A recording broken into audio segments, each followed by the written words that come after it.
Hey everyone, this is Norm Farrar, aka the Beard Guy here, and welcome to another Lunch with Norm, the Amazon FBA and e-commerce podcast. Lunch with Norm. Lunch with Norm. Lunch with Norm. Lunch with Norm.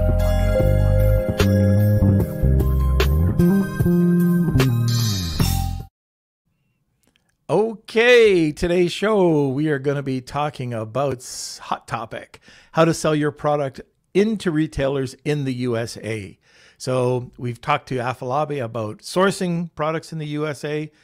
Now, how do you sell products into retailers in the USA, which I think would be awesome. We've talked about it a lot this year, but don't be stuck being a one-legged stool. Todd Snively came on and talked about wholesale.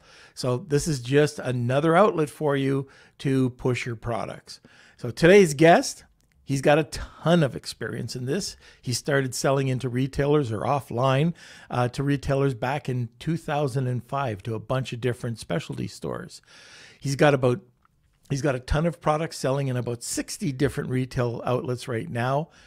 And I can tell you, he's been on here before. This guy knows his stuff. So he has a ton of his own brands. He coaches, and he's really an interesting guy. So that's Taylor Ofer. So we will be talking to him shortly. But before we get to that, a big thank you to our sponsor, Global Wired Advisors, a leading digital investment bank focused on optimizing the business sales profit. For more information, contact Chris and his team at globalwiredadvisors.com. All right, Kelsey. That's my name. Hey, hey, hey. And don't wear it out. Yeah, I get it. Okay, how are you? Good. I'm doing great. Welcome, everyone. Happy Mondays. We already have a bunch of people. I just went to my COVID test. Oh, did you? Yes, because you're going to getting ready for the $1 billion Seller Summit. Oh, so that's exciting. something. I'd be curious, is anybody going to Austin? And if you are, let me know. It's going to be a great conference. Yeah, that's the $1 billion Seller Summit happening in Austin. Awesome. Yeah, let us know in the comments section. Also, just want to say hello to our Beard Nation joining us. We have Jessica Rabbit, Fatiha, Chelsea, Rad, Chelsea Howard. Cohen. Yes, from LinkedIn too. Jeez. So that's great. Great to see everyone. All right, so we do have a great prize today, but we'll dive into that a little bit later into the show. But if you haven't yet, please smash those like buttons, get those thumbs up going. And if you have any questions about retailing, a lot of people are just selling on Amazon. So if you have any questions, and they can be as simple as it needs to be, but just feel free to answer it. There's no dumb questions here. But yeah, put that over in the comment section as well. And if we are still looking for a couple people for our Beard Nation appreciation episode, that is our 200th episode. So we're looking to our audience to see if there's anyone that wants to be on the Lunch with Norm podcast on, I think it's like September 29th on the Wednesday. So if you are interested, you can send me an email, k@lunchwithnorm, and just tell us your favorite episode or why you're interested in being Make on the it up show, as you go, Kelsey. a little. Yeah, you do that all the time. You just make it up as you go. That's the Kelsey way. Okay. But that's it. Oh, is that good? That's good. Yeah. Look. I can leave now. Nope. Wrong way. Yeah. There. Get off the screen. Okay. So if you do have any questions, just throw it in the comments section. And now sit back, relax, grab your cup of coffee. I did, and enjoy the episode. Hello, everyone. Hi, Norm. Hello. Now, I got to ask you this, because these Israeli names really mess me up. Am I saying your name right? Is it? Yeah, you are, but I think it is Talor. That's how my mom and my wife calls me. But back in the States, or actually across the whole world, the people call me Taylor because it's easier to pronounce in English. That's what I would have said. But it's like Sharon Evan, right? I always say her name wrong, but Sharon Even. Yeah, Sharon. It's easier. Right. Okay. Right. Yeah. We got a great topic today. And yes, before we get into it, you've been on the podcast before. We've talked about this before, but I think it's really relevant because we have been talking about sourcing products in the U.S. and now like being just more U.S. focus. Before we get into it, can we just know a little bit more about you and what you do? Sure. Well, I mentioned that before, but I'll do that like as fast as I can. It's almost 2 decades, so it's a little bit hard to do it fast. It's an hour-long podcast, so you can take your time. Yeah, right. Well, we want to focus about, real stuff. Anyway, history. So I started my road actually 2001, 2000 to 2003, 4. I've been living in Japan. I've been living in Spain. I've been living all over the place. And I ended up living in China for 7 years. And that's where I started my real road in terms of retail. So I gathered with a bunch of businessmen in China, foreigners, not Chinese, but anyway. And we established factories, and we were producing for Walmart and producing for BCBG and so on, a couple of like interesting names. And, after a few years in that field, I kind of realized when I've seen like a lot of people running and rushing to the online space that it is a great opportunity to sell online. But besides having an account on Alibaba.com as a manufacturer, I didn't really do anything online. So I just figured my thing is the retail, like the offline, the real, physical stores. And that's what I did during the years. 2010, I left China, and then I started to build a brand with a friend here from Tel Aviv, but we had a company in New York. And that brand was a great success. And we managed to sell like to more than 60 different retailers, as you mentioned before. And yeah, that that point of thing of selling to more and more retailers, and we're talking about like big names, not only Macy's and Target and Costco, but also Neiman Marcus and Nordstrom, even American Eagle. We did some, co-branding with famous names as well, like garment names and everything, although we didn't do garment. So anyway, that focused me a little bit more and more on this like channel of, that's why I call it today, I call it channel, because around 2016 and 17, when I started to understand that this line of products is not relevant anymore in the market, I was like thinking, what's next? And then all of a sudden, like out of the woods, I would say, a lot of Amazon seller approached and asked, hey, we heard that you're doing like selling in retail space, and we are interested in doing that. Because the thing is that, when people sell in Amazon, and that was the first thing I noticed, they speak my language. Like, I mean, now it's everyone's language in the Amazon community, but back in those days, it was like, when I spoke that language, and when I'm saying language, I'm talking about terms like, manufacturing, lead time, FOB, all these terms, all these things that you're,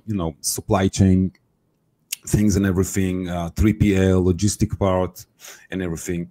And when I've seen, like, I was quite amazed seeing that a lot of Amazon sellers they're not just buying products in China, but they're really building like a brand. And that's something that, and I loved seeing that on your groups, like the rise of the micro brands, because this is a great definition of what's happening in the market. Like, you have these big names, right? Oh, cool. I love that. I didn't brought my coffee today, but anyway, I can smell yours. So yeah, I mean, the rise of the micro brands it's a very big thing, really big thing. And I'm seeing this happening for like a bunch of years. And again, when I've seen like those Amazon sellers, struggling with all the Amazon PPC issues and whatever, technical stuff, but at the same time being capable of building their brand, I was like, wow, this is amazing. Like, these people actually knows everything in terms of the supply chain, and they know it good, and some of them even did like very good branding and everything. And I was like very happy about it, because I thought, all right, so maybe I'll end up, either helping them to sell offline or selling their products myself.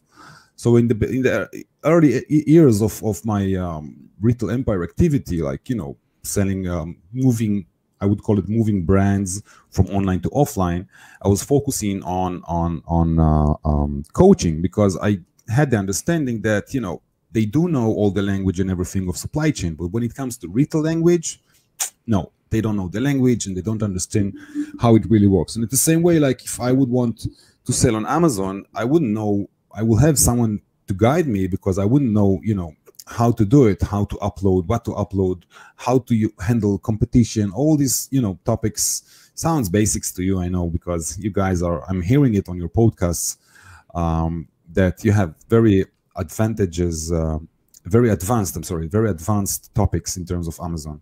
So anyway, I was starting to coach and everything. And then recently I realized 2 points. The first point I realized is that I'm getting tired from coaching because, you know, it takes a lot of energy to coach one-on-one, even for groups. It takes a lot of energy out of you and it leaves you a little bit empty. That's number one. Number two, it's easier to do it yourself. Like as a company, me and my team, we can do the whole process of online to offline ourselves as a service. And the third thing I realized is that, you know, the majority of, you know, the micro brands, I would call it, the online sellers, they want service. They don't really want to be coached because they already have a lot on their plate in terms of what they're dealing with on Amazon side. So that's what I do today.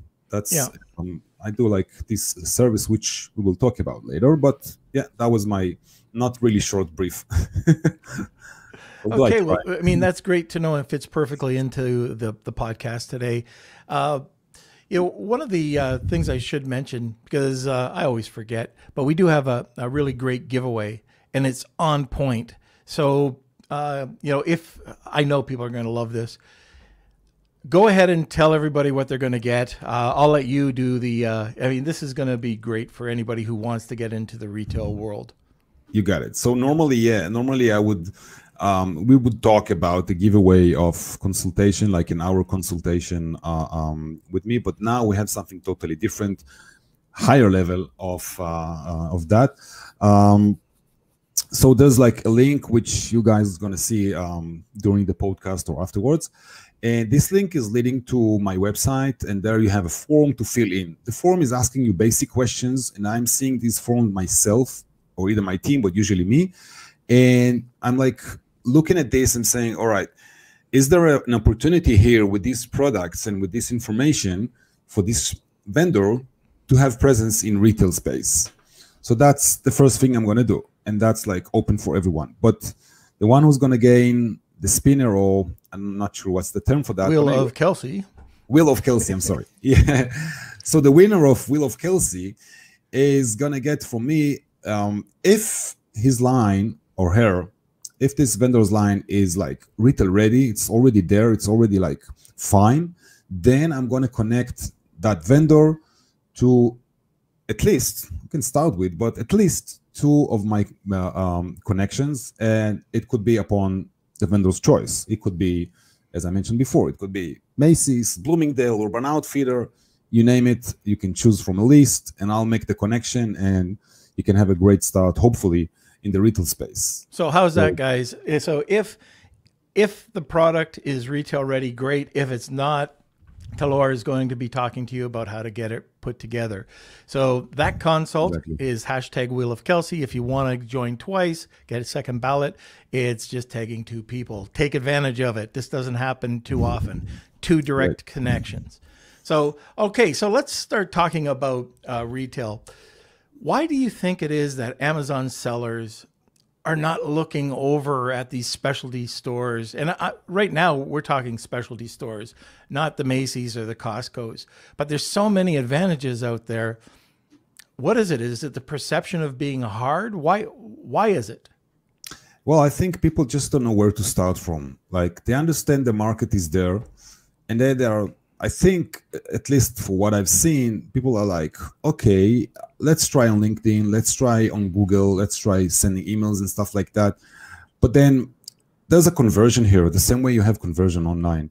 And the conversion, let's say you're sending, like, shooting 100 messages, emails or whatever it is, text message, whatever. Out of the 100, if you're not retail ready, and that's the biggest term we're going to talk about, if you're not retail ready, most cases your conversion is going to end up with 1 to 5% at the maximum. And if you're lucky, it might be even a 0 conversion. Okay. The thing is that, I mean, from the vendor side, it's like some of them are trying, and those who try ending up sometimes with bad conversion, thinking like, all right, that's not my game, that's not my thing. I tried, but didn't work, so forget it. Second, I think it's a matter of understanding what are the opportunities out there. You just mentioned about specialty stores, which are what they call in the States moms and pop stores. But I mean, this is like, it's a huge business. It's a huge business. There are like hundreds of thousands of stores like that, individual ones, you know, street stores or mall stores or whatever, without these big names, Macy's or whatever, like family business store. And again, how do I reach them out? People are asking themselves, how do I reach them out? And if I reach them out, what am I going to do? Like how much I'm going to sell it for them? Like what's going to be the pricing? What am I supposed to show them? People are getting like, you know, a little bit frightened. And the funny thing about it is that there's not much, if at all, information out there about it. Because if you search on YouTube or whatever platform, how to sell on Amazon, you get tons of information. So many, you know, gurus and so many people talking about it and giving free tips and free courses or whatever, or at least partial ones, and which is not happening in the retail space. Like people just don't talk about it; they just do. That's from the vendor side. And as I mentioned, I mean, it's not only the specialty stores and not only the retailers. There are other channels as well. Because if you look at the online channels, which are proper online, like Macy's.com, I would say, or Pier1.com, Leaning and Things, which dropped all their stores and moved to online, LNT.com, and so on and so on. You see that there's like a huge business there. And again, the sophisticated, or let's call it the advanced sellers would sell on Walmart. Some of them somehow would reach Home Depot or another 2 or 3 different retailers. The most advanced I've seen were selling at SandClub.com, which is a retailer. They have, you know, physical stores.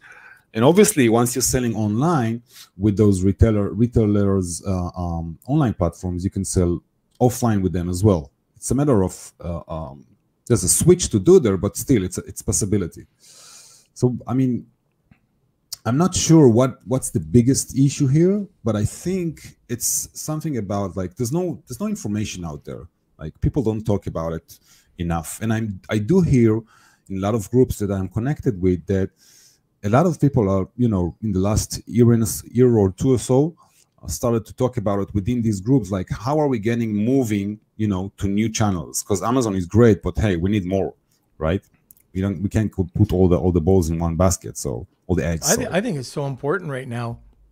You know, if you're going downtown, the cities are opening up, and you know what? That could change tomorrow, right? They can close down, lock down everything. But cities or towns are opening up, and they all have those specialty stores. They all have those mom and pop stores. And if you can get into those stores, that's fantastic.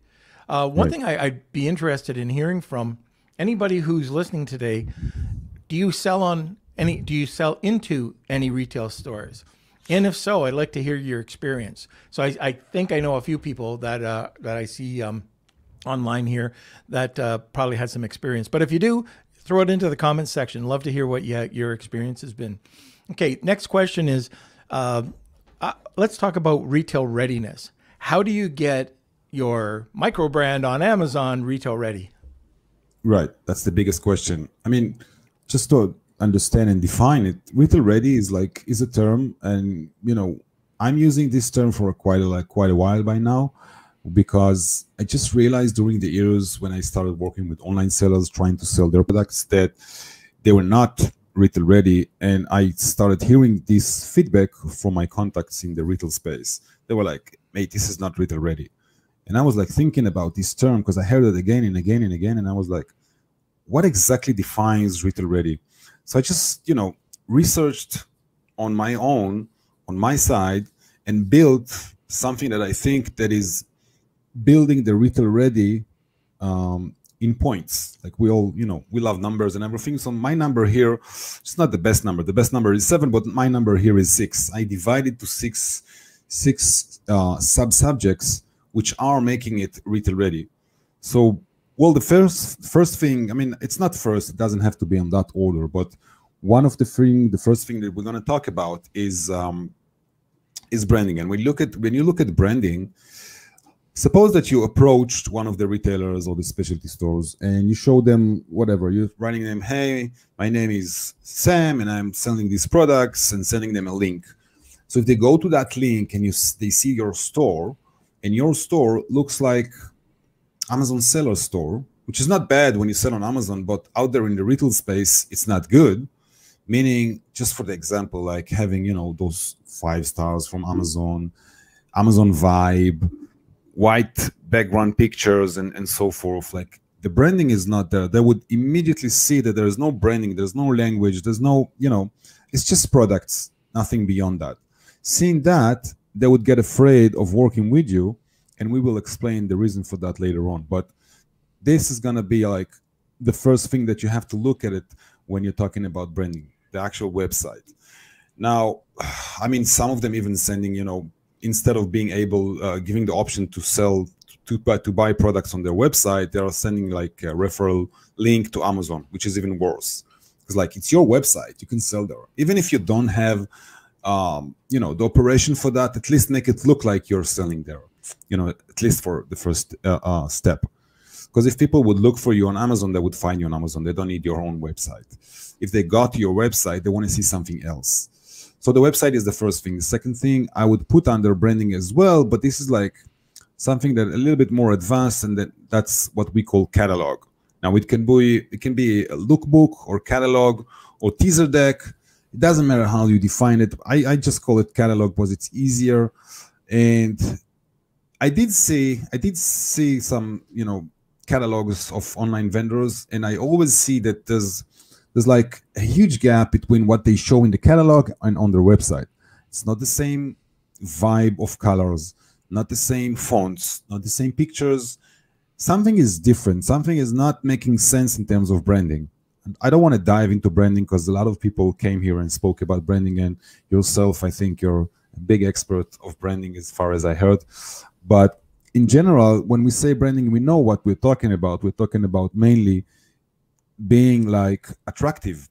And if the catalog looks poor and not attractive, and sometimes people would send it on Excel or Word file. I mean, come on, the basic is to have it on PDF, not on PPTX, because that makes it a little bit harder to open and use and so on. But just a PDF catalog with whatever, 5, 10, 15 pages. And even those, who does these catalogs, they don't really know how to do it properly, because they see it on their view like, wow, it's beautiful, it's amazing, let me send it, I'm going to send it. But then the thing is that you have to think all the time, what's happening on the other side? What's the, basic psychological side on the other side? Meaning, when a buyer or GMO or CMO, whatever title, is opening your email, deciding that, all right, these 2 lines in the beginning make sense, I've seen the website, let's see the catalog. If they're getting that far and they open your catalog, it's like a stage. Think about you walking into the store, telling them, hey, I'm showing you my products. Now, there are so many ways to do this presentation, but you really have to know one big thing. You have to keep them aware, keep them alive. Don't start to show them 3, 4, 5 pages of telling them who you are and what you do, because they don't care. They don't know you. You're a micro brand. You have to step in with a bomb, first of all, on the table, and then to talk. First of all, show your bombs. The first page, yeah, it could be your, logo and stuff like that. But the second page should already be like, boom, a product that I can see and I can understand in a second what the product is, what it does, and what is special about it. Now, if you have products that tons of people have, it doesn't mean that it's not special. Because if you take a pattern, for instance, you're taking white dots or black dots or whatever crazy pattern, it doesn't even have to exist in your inventory. It could be rendered, right? So if you're taking a crazy, or not just crazy, but really good looking pattern into your product, suppose that you're using a so-called boring product, then you're getting attraction from the other side. And the buyer, the GMO, whatever, they would look like, oh, this is interesting. I haven't seen that before. I mean, I've seen that product, but not like that. Then they want to scroll to the next page and so on. So the thing here is to make them go through the levels they go, because they look at retail ready. And they go to those levels without saying and without even thinking. It's like it's automatic happening in their mind. So you want to go through them on this process on the right way. So first of all, you do it with the website, as I mentioned, then you do it with the catalog, then you keep them attractive and everything, and then they would look at the pricing, right? Which is the third big important thing. They would look at the pricing. Now, well, I would suggest always to keep like, just exposing your MSRP, your retail price. MSRP is manufacturer suggested retail price for those who are not familiar. This means like the retail price, the price you're selling on Amazon, on your website, or the final price for consumer. You don't want to show them wholesale prices in the first shot because, it depends what their pricing method is. Like, for instance, if I look at Bed Bath & Beyond, yes, they work on 50%, meaning MSRP is $100, the wholesale price would be $50. But if you look at Neiman Marcus, they are working on a markup, markup, yeah? Not margin, markup of 60%, meaning from that $100 MSRP, you will have to offer them $40 if you want them to be able to buy it, to make their margin. And if you're talking about TJ Maxx is working on 25 because they take the benchmark wholesale price, which is half usually, meaning if I'm selling $100 product for consumer, for end buyer, end consumer, and the wholesale price is benchmark side would be $50 because that's something that you want to start to work with. Then TJ Maxx would buy it for half of the wholesale price, meaning half of the half. So eventually it's 25%. That's what they buy for. They make it easy for you in terms of process and everything with TJ. And yes, I mean, they have more than 4,000 physical stores, and they have like a very good growing daily online channel and everything. And they are also including Marshall on their orders because Marshall and TJ are the same company, one under the other. But this is what pricing is, talking about. So that's why I wouldn't suggest wholesale price in the pricing. Now, the pricing could be on the catalog as an MSRP, but you cannot send an introduction email with pricing inside because, hey, nobody asked you for that, right? It's like saying, you know what, let's start from step 3. And, and you have to play the game. That's how it works.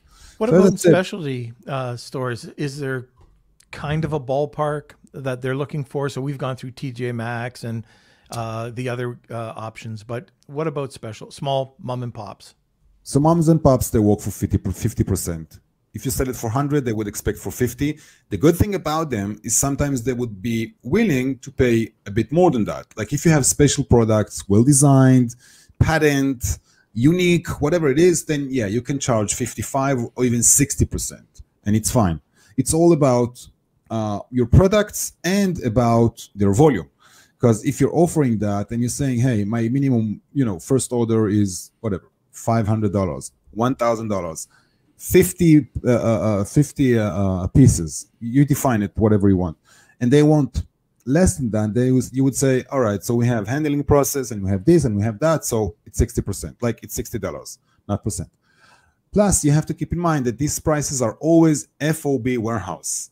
I know this is a wrong term because it cannot be FOB warehouse because a warehouse is not a board, and FOB is firm board, but we call it FOB in the industry, and the meaning is like same meaning that we use in China, like EXW, like price in the gate of my warehouse is this. Now from here, either you pay or we pay for the freight, which is like calculated separately. I'm saying that because people are frequently asking this question.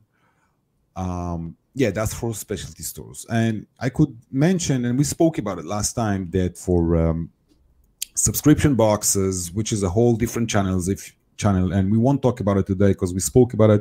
You're very well invited to watch previous podcast I had with Norm. It's mostly we spoke about that channel. So subscription boxes would pay between 6 to 12% of MSRP, which is very low. From the other hand, their opening orders would be somewhere between 30,000 up to 300,000, which is quite heavy. And another one that I wanted to mention is TV segments. I'm working from time to time with Good Morning America, which is under Oh my God. Good morning, America. It's the show, and there's deals and steals inside the show. It's a corner for, shopping, buying, and so on. They have the View, they have GMA, they have a bunch of them, but I'm working with, it's the same buying team. So with them, again, it's like you have to offer it for 50% for the audience because they're going to buy it for wholesale price because it's, it's a special sale. And then the ABC channel, that the GMA team, they would take 25% off that 50%. So you're going to be left with 37% more or less out of this $100 that we're talking about. So if your buying price is $10 or 15, then you're all good. But if your buying price is 35, then for $2, I wouldn't go for that. That's really in general. So that's for the pricing, which is like a thing. Now, there's another block, and it's always related with the pricing because we spoke about pricing a little bit, but then you're thinking like, all right, so how do I know what's the best pricing for me? Because, okay, I understand the percentage you're saying here and everything. But then there's another thing we haven't spoke about, which is a very critical, and that's your competition, because there is competition, obviously, everywhere. The most, the best thing would be not to have competition, and sometimes, really rare, it happens. But yes, you have competition, much less than Amazon. It's not the same thing. It's not a jungle. It's a different jungle, but it's not a jungle like on Amazon. So the thing with that thing of how to know the right pricing and everything is talking about the next point that is related to the retail ready, and that's the research point, which is the so-called boring point, because research is something that is time-consuming, tiring, and something that you always look at it like, okay, I'm going to finish that coffee and I'm off with this. I'll start again tomorrow. That's how it is with research. It's always tiring. But the thing is that it's also exciting sometimes, because if you look deeply and you start scrolling and seeing like what other people are selling, and let's take an example. Suppose that I'm selling a product. It doesn't really matter what the product is. And I'm selling the Rise of the Micro Brand cup. That's what I'm selling in retail. These are the cups that I'm selling. So I want to go to Costco and Target and Macy's and all the retailers that are potentially going to be holding these products, and I want to see similar products. Now, if I want to see, if I'm selling this cup and this is a high-end cup, I wouldn't go to TJ because they are a low-end and low pricing retailer. So I would go to Williams-Sonoma. I would go to companies, Bloomingdale, Urban Outfitter, whatever, Free People, stuff like that. A little bit more, advanced and higher prices. And then I would start to see. Now it's the same thing as on Amazon. Once you see similar product to yours, you can find very easily, you can see actually in your eyes that on the website, the vendor's name, and you can go to their website and start researching on them. Now, if you research them deeper, you would find if they're selling on other retailers as well. So if you found them on Costco and Walmart, then most probably they are very advanced, but still selling online only. But you want to know what these companies are holding in their stores, and you want to do it without even moving from your chair and without going to physically to the store and look for it. Because, for instance, I'm in Tel Aviv. I never go to stores, right? I mean, I have my bunch of people I work with in the US. I can ask them to do that for me, but I want. I just do it for my chair. And that's the thing. Now, suppose that you found 3, 4, 5 companies, and one of them you found that they are selling in like 5 different .com, like different, online channels of retailers or whatever channels. Then you start to suspect that they're going to be able, that they are able to sell offline as well. So what you're going to do next, you're going to place their name plus unboxing term in YouTube. And then you're going to start and see, because when people uploading, I'm running fast, I know, but when people upload videos independently showing, hey, I bought a product today from whatever, Rise of the Micro Brands cup brand, and look at this and everything. Oh, I bought it at Bloomingdale's. Boom. You know that she went physically to Bloomingdale. If she would buy it online, she would mention, she or he, whoever does the unboxing. So an unboxing is also related to the research I'm giving you, like as far as I can with the short time which we have today. But this is like real tips, real things that I work with and that works. So I like the idea about going to YouTube or wherever and just typing in unboxing soap or whatever it is, seeing Exactly. where it came from. Yeah, that's a very good idea. One other thing that you talked about, which I thought was very helpful, is when you're on Amazon, there's an Amazon look and feel. You mentioned last time that you could also go to the retail stores that you want to sell in, take a look at how they're packaged, and then see if there has to be any adjustments to your packaging to sell into the retail shop. So I thought that was a very interesting point that a lot of Amazon sellers or online sellers wouldn't take into account. right, because suppose that you found that the competitor, one of the competitors of Rise of the Microbrand Cup or Lunch with Norm Cup, you have it on the other side, named after I don't know, let's call it Max, okay? Just a name, Max Cups. So you would want to search Max Cups plus unboxing on YouTube, seeing how they pack their product. Once you see how they pack the product, you understand that you cannot sell yours in a cardboard simple box because it won't be selling on the shelf. Next, you will want to find out how they sell it in the store. Is it like shelved, stacked? Is it hanged?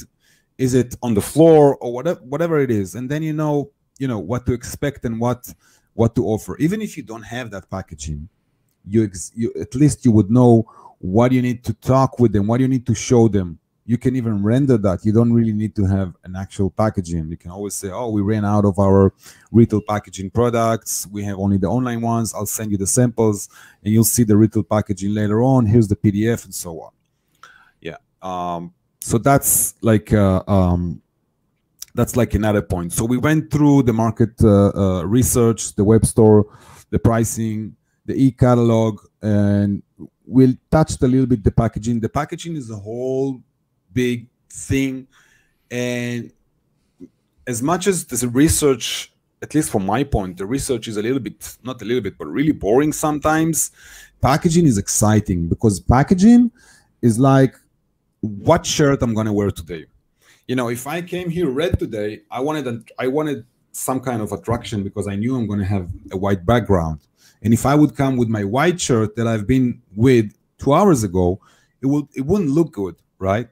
This is packaging. Packaging is how to make yourself bold above others because your product is great and it's great and it's selling like, massively in Amazon and everything is cool, but then you want to bring the you want to deliver this message to the offline channels. You want to deliver that, and you have to deliver it in the right customized clothes, and the clothes are the packaging, obviously.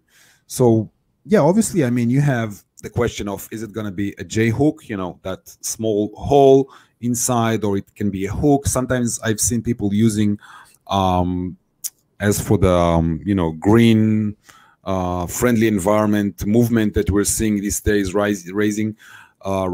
So they're using like a bamboo straw, not straw, but bamboo trims yarn to be holding their packaging, like as a small half moon or some whatever. And it's not a J hook, but it's cool because it's friendly friendly, like environment friendly, which is something that is very, very growing very, very fast in the retail side. When I spoke with who was it? I think it was REI, if I remember correct, the retailer. They are selling outdoor and sports, and I've showed them a couple of samples and everything. They were like, "Mate, everything is beautiful here, but check this link, please." And I opened the link, and there was like pages and pages and pages only talking about how friendly, environment friendly your packaging should be. Have to be recycled. They prefer to have it like, how do you call those brown cardboards? There's a name for that, I forgot it. But anyway, everything has to be so-called green. So this is another point of packaging. There are other points as well, but yeah. So that's for the packaging. Last thing, which is going to be your actual front face, and you're going to have everything that I spoke about until now. You're going to have it behind this sixth thing. And this thing is what I call brief. Sometimes when I'm saying brief, people don't know, what do you mean by brief? So the brief is the way I present myself. Like, I gave my brief in the beginning of this podcast and it took me like hours. But, thinking about, I mean, you were patient enough to listen to me, but when the buyer's sitting out there and seeing like tons of products every day, he wouldn't have that patient, reading like whatever, a whole Bible about your product. They don't care about your family found it here and there, and your friend flew to Australia and found it on the beach. That's not the thing. You can tell those stories online on your website, but not in the brief. The brief is the way you present yourself in an email or text message or LinkedIn or whatever. The media is the message. That's what they say, but it's not only the message, but it's also the length of the message. Because if I'm dropping, if I have a brief and I build like a 5, 6, 7 lines of presentation on email, I'm trying to adjust it to LinkedIn, because I'm not going to send this huge thing on LinkedIn. On email, it looks like, short email. But on LinkedIn, it's going to look like, wow, what did he send me here? I'll look at it later. And then they forget. Because you want to have something attractive. Not to mention that, just an example, a cute example. If you take a simple rendering, and you can do it on the phone. You don't even need to go to Fiverr to find someone. A sweet rendering, there's tons of apps doing it. Sweet rendering of your product, just turning or, whatever, flying, I don't know, whatever it is, just moving, okay? Not stable, not static. And you put that link on Dropbox, and you take that link either with as it is or with Bitly, and you put it on LinkedIn message. There's a preview of that in the message running. So think about a person who opens like so many boring messages on LinkedIn, and there are boring messages, and all of a sudden, not only they see link, which is like, hey, what are you sending me links for? Are you taking me out of the platform? Oh, wow, wait a second. This is turning, this is running, this is flying, whatever. There's a product here. It's sweet, it's cool, it's beautiful, it's tech, it's everything. Just a cute tip that I can give you guys, to whomever is listening. Very good. Brief. Yeah. So those are the 6 steps. Okay. Very good. So just in case you joined us a little bit late, we're going to be giving away a consultation. And if your brand is retail ready, and if it's not, Talor is going to help you out with that. But if it is, it's going to be at least two direct contacts into retail. So you don't have to fight for it. You'll get a personal referral right to the retailer. So that's kind of priceless, I think. That's a great giveaway, and that's Wheel of Kelsey. So if you're new to the podcast too, if you see all this Wheel of Kelsey, that's what it is, to register for the giveaway at the end. And if you tag 2 people, we'll add another entry to it. Okay, so I have still a bunch of questions, but I see we have a bunch of questions, right, Kels? That's right. We have lots of questions coming in. So I'll wait till next time. Okay, great. Also, people in the audience or Beard Nation, if you are not selling to retailers right now, what's your hesitation right now? What's the thing that's holding you back? I asked the question in the comments section, but yeah, just looking to see what are those things that are keeping people from selling to retailers. But good question. Our first question from Fatiha. I will be launching my first product in Q2. It's a large product with a large packaging box. Thinking ahead for retail. Do you have any tips on how I should design my box to appeal to the retail customers? Any must-haves? I'm trying to look at the question in the comments just to have it in front of me. So yeah, basically, yeah, I have a big tip for you and for everyone else as well. Actually, here's the thing: think about yourself going in a store, looking at the product on a box of product, because the products cannot be out there sitting on the shelf, right? So there's a box or whatever, something similar to box, and you have seen that box, but you don't know what is inside. And if you don't know what is inside, you just go on to the next shelf because you don't care. I mean, there was a box there, who cares? But if you would see the box and you would have either a picture on the box showing the product properly, or having a window, or having it even transparent, then you would say, oh, I know what it is. I understand what it is. Oh, wait a second. I need one for my cousin. You see what I'm saying? The biggest thing here is to be noticed by the people who are walking there. It's referred to that as the main picture you have on Amazon that should be selling for you, because the picture, you know, sells more than the text, if I'm not wrong. And this is one of those products. So I know what Fatiha's product is. Fatiha, there's going to be a link at the end, and it'll also be on our resources page, right over to Talor, and he will give you some thoughts on, you know, whether this is retail ready or not. So take advantage of that. Okay, next. Okay, so our next one, just following up about that link, can we reach out to you if our products are still in productions, or do we have to wait till we have them physically ready to show you them? Yeah, you can definitely approach me if they're still in production. I think, you know, sometimes I work with people from scratch, like people are building their brand, although they have other brands or selling other products, but building the brand, and they catch me in the very beginning of their process, and I recommend them. It's much more work for me, and a lot of, you know, it's very time consuming to be involved in the whole process, but I prefer that because then I have, you know, the ability to create the product being retail ready from the first day. Now, keep in mind one very big thing that, as I see it, if you're retail ready, you're also e-commerce ready. But if you're e-commerce ready, it doesn't mean you're retail ready. So obviously, if you can, you would rather be retail ready because you catch both of them, right? So that's for your question. Definitely yes.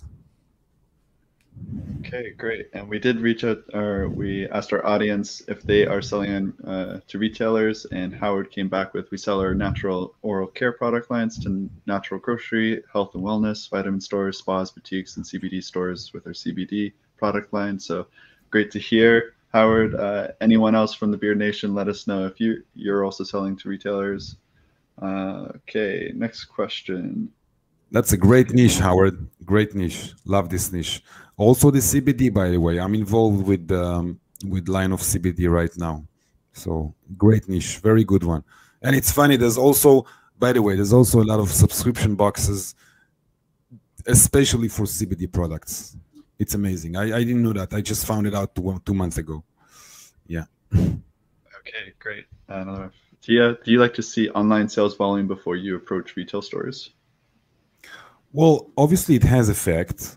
Yes, I would love to see them, but then I don't measure a brand by its online sales, because I've seen very good brands selling so online when they did very good offline, and I've seen, you know, the opposite as well. So, but yeah, I mean, obviously it's like you have to have something in head, either special products or unique or good sales, something that, you know, defines you as a label rather than just someone who buys products and sell them. Yeah, we're talking about label. Yeah, the other thing is going on to online, so Walmart.com, getting onto the Walmart marketplace, and twice a year, if you're selling, if you're performing, guess what? You're invited to pitch at the head office. So, you know, it could work the opposite way too. Use your e-com, get your sales going, and get invited from a retailer. Right. And you know much better about Walmart than me. I think you have also Michal, yeah. I think, yeah. right? And she knows like 10 times better than me about Walmart. I used to sell Walmart years ago. I don't right now. I am just involved with one label with Walmart right now as we speak, trying to get something into the stores. So I've seen also a question about Walmart, but I'm not familiar with them because at least on the offline side, on the store side, for me, it was very hard with them. But I know that online is a whole different story. So I have no idea about the online. As I said, you know better than me. Okay, so a couple people came back with their hesitations to retailers, so I'm just going to go through a couple, and if you have any thoughts about it, let me know. But for Manny, my hesitation, the rules of the new game. Somehow I know Amazon and how it works, but with retail, no idea, which leads to the fear of the unknown. The And from rules of Simon, the biggest hurdle we have as a startup in the US is finding warehousing and logistics that doesn't cost the earth. And then from Nathan, one thing that concerns me is making connections to the right people, and then placing a large order with limited budget. So, yeah. No, that's not Nathan. Like on that point, you do have your big box stores, you know, your Walmarts, your Costco's, but a lot of the times you're not putting in a huge order for the specialty stores. So you were saying, Talor, there's hundreds of thousands of these small stores. So Right. let's say I'm targeting a CBD store. Well, you're targeting those stores. They're ordering from you. You have a lead time, which, I mean, if you have the product in stock, great. But they're ordering smaller quantities. And something we didn't talk about, these types of specialty or mom and pops, they pay you in advance. Exactly. So that's the other Exactly. bonus here. Now, if you're going to Walmart, like I've dealt, or like with my family's business, we've dealt with the Walmarts and the Targets of the world. That's a whole other ball game, and there's different ways of financing. And another thing we talked about with Todd Snively last podcast was working with distributors to move your product. You know, if somebody's already got a line of specialty stores, you know, selling products into, I don't know, toy shops or health stores, then you don't have to do the legwork. You've got somebody there that can do it. So the other thing I wanted to talk about is, you ran by that very quickly. I think it was Simon, about warehousing. Yeah, there are different facilities you can set up right across the U.S. You know, that you could tie in and integrate. Deliver is one that I know Walmart uses quite a bit. That's probably their go-to. But yeah, there are different facilities that you can use, but you've got to build that into your margins, right? Having a warehouse and having that service is part of part of your budget. Right. Okay. Right. Totally. All right. Another question that just came in from Abdullah. So he's asking so he has a large product that's expensive, $400 plus, and he's wondering how he can sell it to retailers. It's in the home fitness niche. Is there anything different about those large products? No difference at all. Actually, I just had someone taking my masterclass, which I did like quite a while ago, from Australia, and they were selling also products for between 400 to 600. Very big vase for funerals. I don't know the niche, but that's what they sell, and they ended up doing great wholesale orders both in Australia, US, and the UK. But again, it's a matter of like pricing, like what's your buying cost versus what's your MSRP. That's the point. That's where the answer lays. But retailers are selling expensive stuff as well, obviously. Okay. From Rad, how do you make the retailer pay within 30 days instead of 45 and 60 days? Well, usually the only way to do so is by giving them like 1 or 2% off the price. That's or bargaining well. I managed to work with, after working with TJ quite a while, for net 60, I managed to get net 35 or 30, I'm not sure, just by bargaining, just like, asking again and talking with the buyer and talking with finance and so on. So either bargaining or giving them like a discount. Sometimes they offer that themselves. Okay, great. One from Nat. Does UPC code on the packaging have to be registered with GS1? Yes. And there are bypasses for that. You can always use non-GSA verified UPC code in the beginning until you get your order. So once you see the order and you know the money is going to come in, then is when you're going to register with GS1 if you haven't registered yet. Okay, that's a solution I'm recommending people. to be honest with you, I had a GS1 account, and I used the same SKU, same UPCs for different SKUs. And whenever an SKU went out of the line, I just took the same UPC and used it for another product. I know it's not the best thing on earth to do it, but I did it, and it worked good. It worked fine. There were no problems. So that's something to keep in mind, because you can buy a different packages of GS1. You don't necessarily have to buy the big one. And it's cheaper in UK. Yeah. We have got a brand, an 8-figure brand that we work with, and Amazon came back and just nailed this brand. For some reason, they allowed 4 items to go through, but the 11 items that do not have GS1 have now been struck down. So we can't get it listed. We can't do anything. So you can go ahead and do that. I just go and get the GS1s. I mean, it costs, and then the second year for renewal, it'll cost you $5 or whatever it is. But yeah, more and more people are going that route. I mean, if you don't have the prefix at the beginning, you don't own that GS or the UPC code, you can have a problem. But you know, if you have to, or if you want to take a chance, you know, go ahead and do the other route. But this is a really timely question, because Vandana, my senior project manager, is going crazy right now trying to get these back online.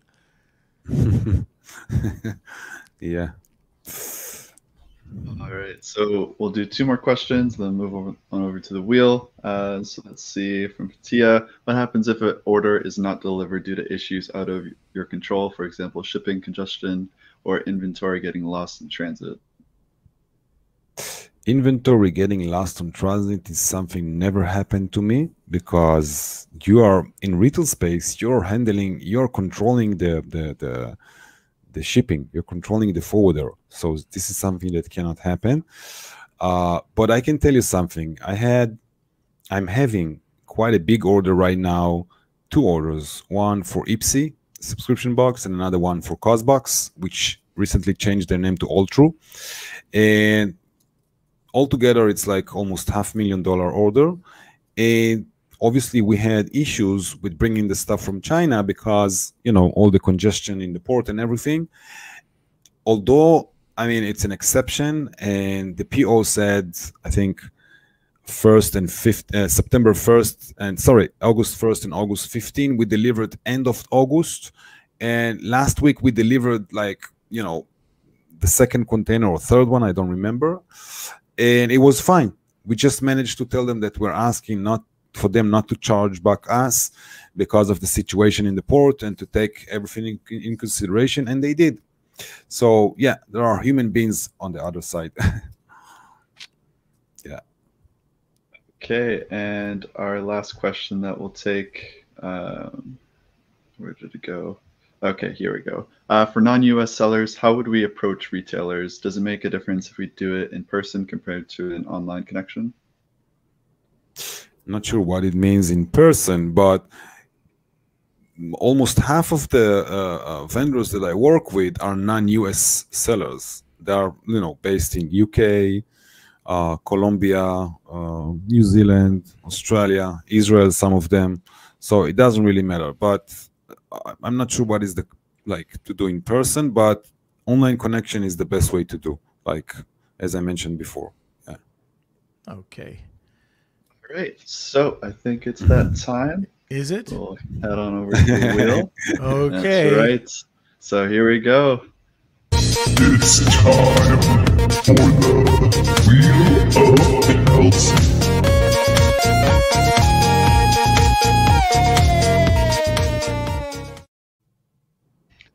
All right. Thank you, everyone who has entered. If you are the winner, please email me at k@lunchwithnorm.com.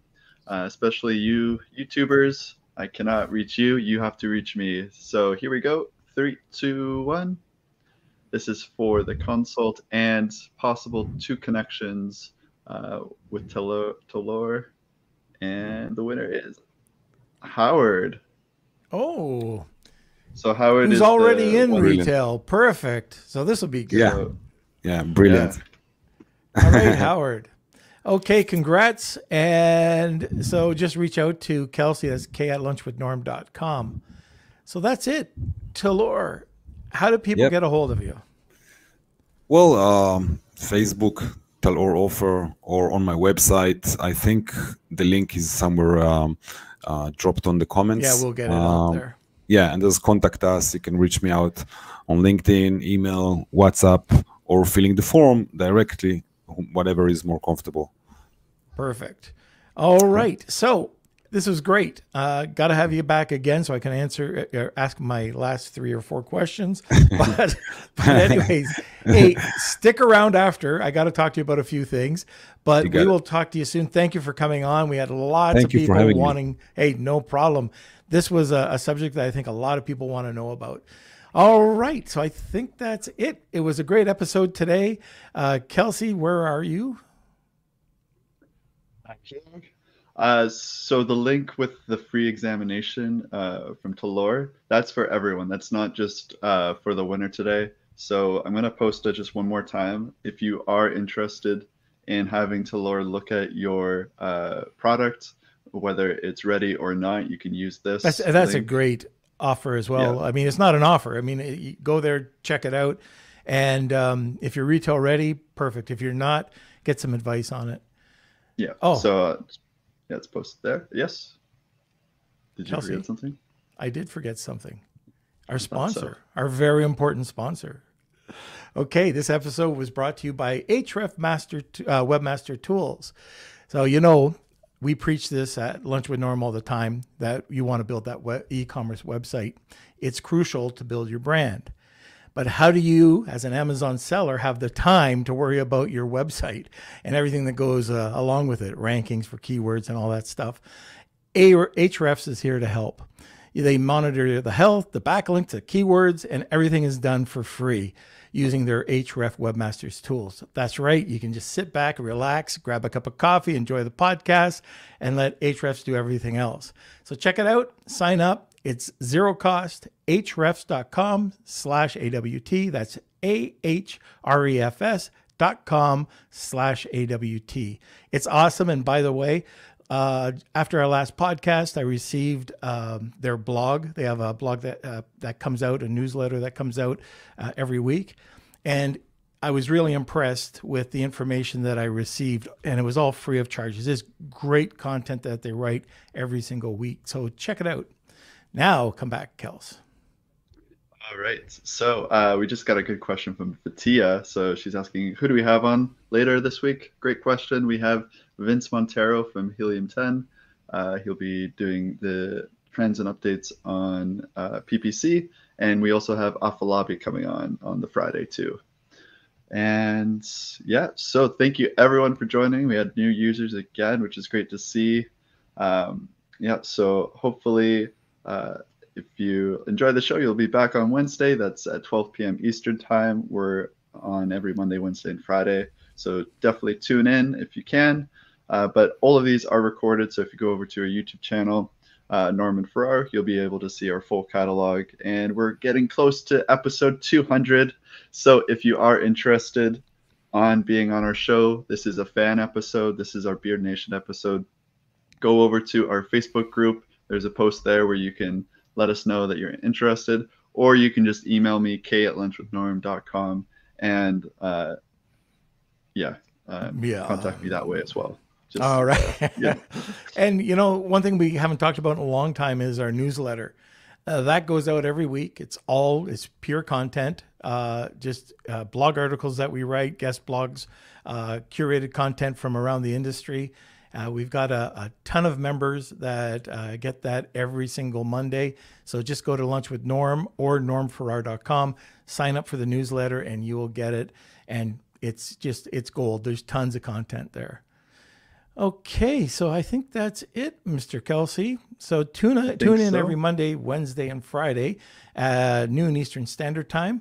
And thank you, everybody, especially starting to see a bunch of new users or new listeners. Thank you for joining us. Join our community. We've got a great community. You'll see when you join the group. And thanks for tuning in. We'll see you next Wednesday, on Wednesday. Lunch with